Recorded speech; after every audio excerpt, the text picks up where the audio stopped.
সমস্ত ভক্তবৃন্দ চরণে প্রণাম, গুরুদেব এবং সর্বোপরি ছিল প্রভুপাদের চরণে প্রণাম নিবেদন করে কি পাশে প্রার্থনা করি। তো আজকের আমাদের শ্রীমদ্ ভগবদ্গীতা 6ষ্ঠ অধ্যায় শ্লোক নাম্বার 24। আপনারা শ্লোকে দেখুন, তাহলে মিলাতে পারবেন। তো আমরা শ্লোকে আসি।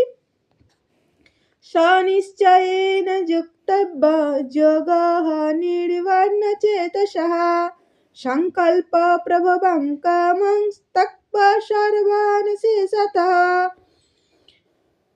মনো শৈবেন্দ্রিয়াগ্রাম বিনিয়ম্য সমন্তঃ। তো অনুবাদ: অবিচলিত অধ্যাবসায় ও বিশ্বাস সহকারে এই যোগ অনুশীলন করা উচিত। সংকল্প যত সমস্ত কামনা সম্পূর্ণরূপে ত্যাগ করে মনের দ্বারা ইন্দ্রগুলিকে সব দিক থেকে নিয়ন্ত্রণ করা কর্তব্য। তো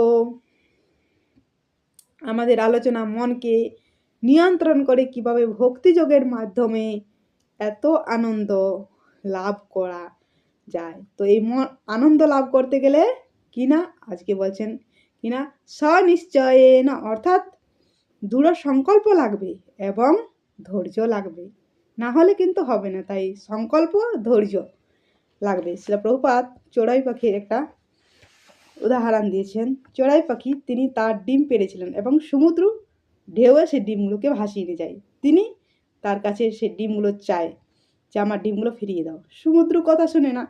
তখন তিনি সংকল্প নিয়েছেন যে আমি এই সমুদ্র জল শুকিয়ে ফেলবো। দেখুন, গভীর সমুদ্র জল শুকিয়ে ফেলবো সংকল্প নিয়েছেন। তো তিনি সেই তার ছোট্ট ঠট দিয়ে জল শুকোতে থাকেন। তো সমুদ্র, গভীর সমুদ্র জল, তো তার সংকল্প আছে তখন না ডিম না পাবো, তো তখন আমি এই কাজ করতে থাকবো। তখন এই খবরটা পৌঁছে গেল পাখিদের রাজা গরুরের কাছে, আর গরুর যখন এলো তাকে সাহায্য করলো। তাই আমরা যদি সংকল্প নিই এবং যদি আমরা করি, তাহলে ভগবান সাহায্য করবেন।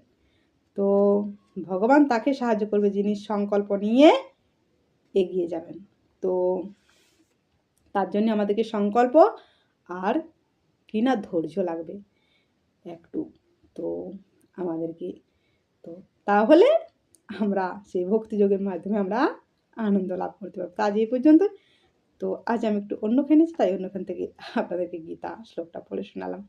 তো আজ এই পর্যন্ত। হরে কৃষ্ণ।